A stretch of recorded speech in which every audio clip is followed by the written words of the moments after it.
Indigenous Affairs and First Nations Reconciliation Minister Greg Rickford is responding to the backlash against himself and the province over the controversial Bill 5. Along with those against Bill 5 are the Indigenous groups and other leaders calling for his resignation. Justin Hardy reports. Opponents of Bill 5 have been calling for the immediate resignation of Minister Greg Rickford.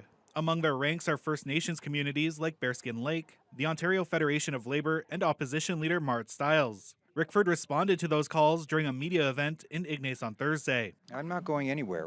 I love working with First Nations leadership. I love the helping to build bridges between First Nations communities and municipalities.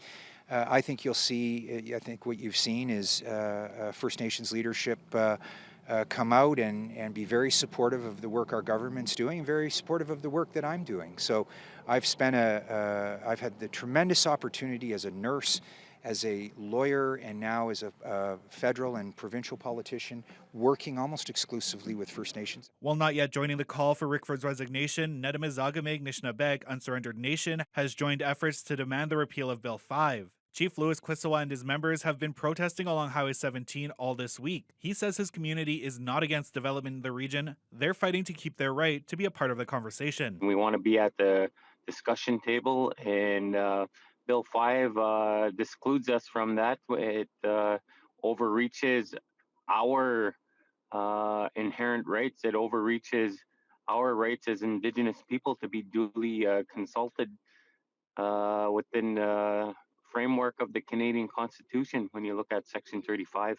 Rickford says the Ontario government takes its duty to consult very seriously and that the next several months will be dedicated to listening to First Nations concerns. Bill 5 is a law. It is not the law, and to the extent that there's been any implementation so far. And so this is our window for engagement and consultation.